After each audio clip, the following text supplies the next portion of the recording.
Pernahkah kalian bertanya, apa sih keyakinan leluhur kita di Nusantara jauh sebelum Hindu, Buddha, atau Islam datang? Jawabannya mungkin akan mengejutkan kalian. Inilah Kapitayan, agama asli Nusantara yang jejaknya bisa kita lacak hingga zaman prasejarah.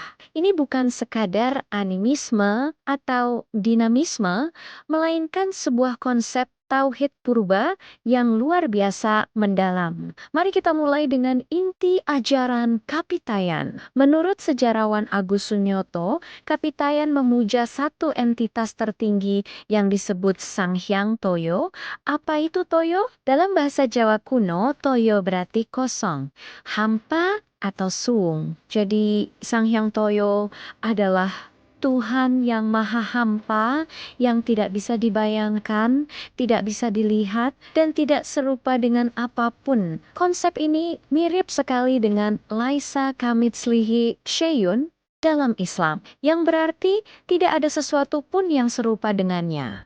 Luar biasa kan? Leluhur kita sudah punya pemahaman monoteisme yang begitu filosofis sejak ribuan tahun lalu. Nah, karena Sang Hyang Toyo ini tidak bisa digambarkan, bagaimana cara leluhur kita menyembahnya? Mereka tidak membuat patung atau berhala. Sebaliknya, mereka menggunakan simbol-simbol untuk memusatkan kekuatan spiritual atau tuah dari Sang Hyang Toyo.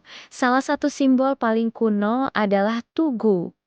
Tugu yang menjulang ke langit menjadi penanda arah kekuatan ilahi. Inilah kenapa banyak tempat keramat di Nusantara ditandai dengan batu menhir atau tugu. Selain itu ada juga tumpeng, nasi berbentuk kerucut yang kita kenal sekarang. Bentuknya yang mengerucut ke atas juga melambangkan arah pemujaan kepada yang satu di atas sana. Kapitayan tidak hanya punya konsep ketuhanan, tapi juga ritual ibadah yang sangat terstruktur. Mereka melakukan ritual yang disebut sembahyang, yang kemudian kita kenal sebagai sembahyang. Ritual ini dilakukan di tempat-tempat khusus yang disebut sanggar, bukan candi atau kuil. Sanggar biasanya berupa bangunan sederhana dengan lubang di dinding yang menghadap ke tugu di luar sebagai arah kiblat mereka. Yang lebih menarik lagi adalah tata cara ritualnya. Ada sebuah ritual yang disebut tulanjek, di mana penganutnya berdiri tegak dengan tangan diangkat ke atas, lalu bersujud ke tanah. Mirip dengan gerakan takbiratul ihram dan sujud dalam salat, bukan? Ada juga ritual tumpur, yaitu bersujud hingga dahi menyentuh tanah sebagai bentuk kepasrahan total kepada Sang Hyang Toyo. Ritual-ritual ini dilakukan pada waktu-waktu tertentu, mengikuti peredaran matahari, sama seperti waktu salat dalam Islam. Selain sembahyang, mereka juga mengenal konsep puasa. Dalam Kapitayan, puasa disebut upowaso, yang artinya menahan diri dari hawa nafsu.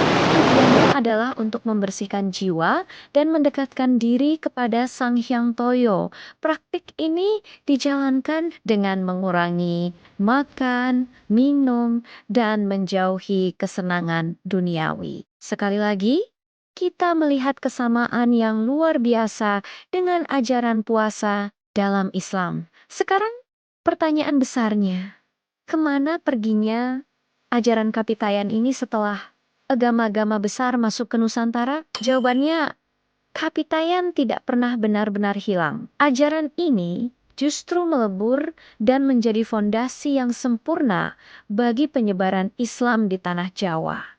Inilah kejeniusan para Wali Songo. Ketika Wali Songo datang membawa ajaran Islam, mereka tidak memberantas keyakinan lokal, sebab mereka melihat bahwa konsep tauhid dalam Kapitayan sangat sejalan dengan tauhid Islam.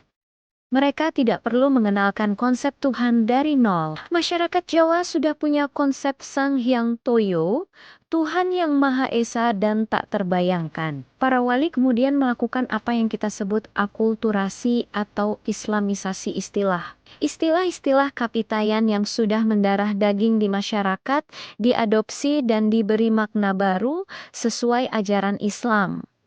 Kata sembahyang dipertahankan menjadi sembahyang untuk menyebut salat. Kata upowoso menjadi puasa atau poso dalam bahasa Jawa.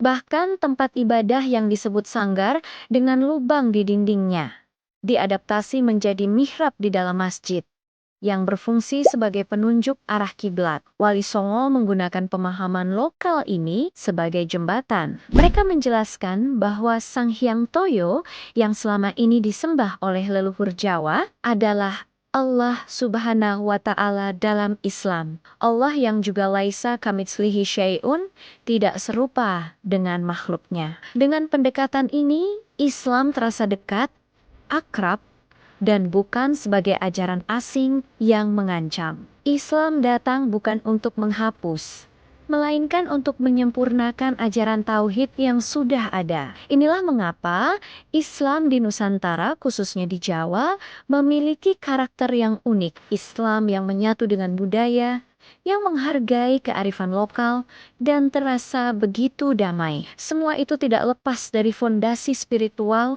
yang telah dibangun oleh Kapitayan selama ribuan tahun. Ajaran leluhur kita Sioliala menjadi karpet merah yang membentang, menyambut datangnya cahaya Islam. Jadi, Kapitayan adalah bukti nyata bahwa leluhur kita adalah bangsa yang religius dan memiliki pemikiran spiritual yang sangat maju. Mengenal Kapitayan bukan berarti kembali ke masa lalu, tapi untuk memahami akar jati diri kita, menghargai kebijaksanaan nenek moyang, dan melihat betapa indahnya proses pertemuan antara ajaran luhur Nusantara dengan Islam. Sejarah ini mengajarkan kita tentang dialog, penerimaan, dan harmoni. Semoga pengetahuan ini bisa menambah wawasan dan rasa bangga kita terhadap kekayaan sejarah dan spiritualitas Nusantara. Jangan lupa untuk terus menggali sejarah bangsa kita yang luar biasa ini. Terima kasih